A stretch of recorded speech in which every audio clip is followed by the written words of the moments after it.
Russia is facing an unprecedented reduction in the rye harvest. Only 1.166 million tons were harvested in 2024, which is the lowest figure for the entire period of modern observations. The Russian edition of Forbes writes about this with reference to the Analytical Center of Agribusiness's AB Center. According to the head of the center, Alexey Plugov, in 2024, production fell by more than a third compared to 2023, when the decline was 21.4%. Forecasts for 2025 look even more gloomy. About 1 million tons are expected, which means another decline of 16%. Against the backdrop of crop failure, Russia has sharply increased food imports. In January to July 2025 alone, $24.3 billion worth of food and raw materials were imported into the country, which is about 15% more than a year earlier. This was a record increase among all product categories. For the first time in 6 years, the Russian Federation turned out to be a net importer of food. Imports exceeded exports by $3.8 billion.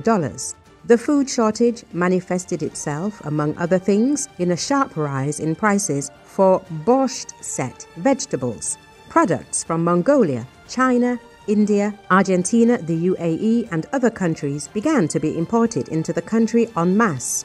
The crisis was aggravated by weather problems and the lack of access to foreign seeds in Russia. Then farmers lost up to 20% of the potato harvest, about 12% of grain, and more than 20% of beets. The year 2025 did not bring relief. The south of Russia was engulfed by drought, due to which grain harvests in the Krasnodar territory and Rostov region may be the lowest in the last 13 years.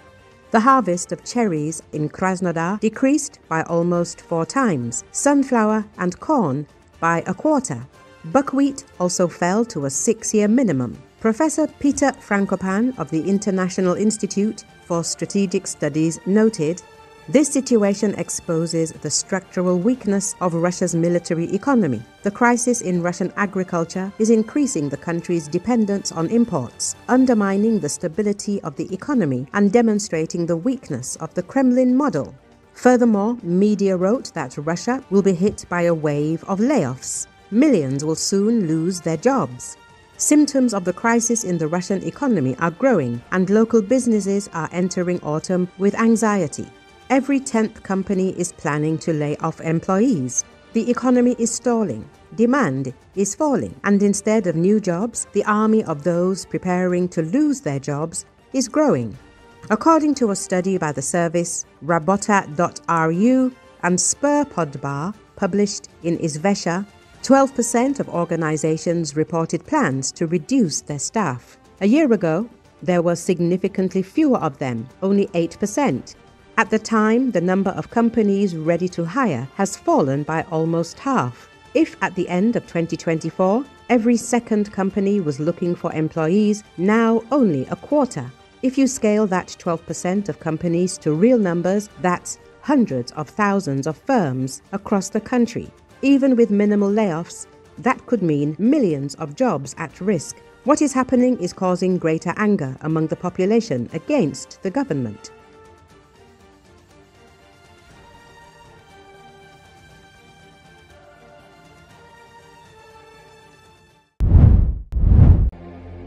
Eyewitness video shows crowds scattering and fleeing the scene after conservative activist Charlie Kirk was shot while speaking during an event at Utah Valley University. According to Associated Press, Creighton Baird attended Wednesday's event and used his phone to film the scene before and after Kirk was shot in the neck as thousands watched. Authorities have arrested a 22-year-old Utah man in the killing of Kirk, founder of the conservative group Turning Point USA. "We got him," Governor Spencer Cox told reporters at a news conference Friday, announcing the arrest of Tyler Robinson in Wednesday's killing of Kirk during an outdoor debate at Utah Valley University. Authorities say Robinson, a student at a different college, was taken into custody Thursday night. Robinson's father recognized him from images released by authorities and encouraged him to turn himself in, a law enforcement official told the Associated Press on the condition of anonymity to discuss an ongoing investigation. Cox says Robinson's family said Robinson had been critical of Kirk, saying, Kirk was full of hate and spreading hate. The governor credited Robinson's family with helping turn him in.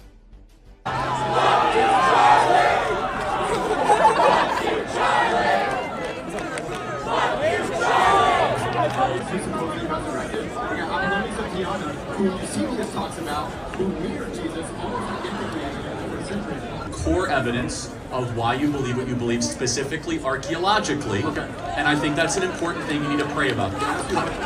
You can ask one last question, but I think the further we go down this, the audience gets more and more of the impression I'm against LDS, which I'm really not. So I don't want to spend too much time on that because I think other scholars might be in a better position to do it.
We're at the Charlie Kirk debate at UVU.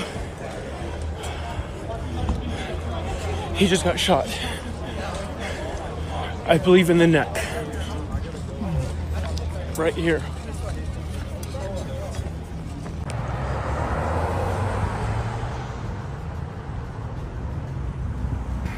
Charlie Kirk from Turning Point USA was holding a live Q&A at Utah Valley University today. Maybe 20 minutes in, I think we were on our second question, he got shot in the neck. Looked like he got hit. It looked like his neck exploded. Everybody saw blood.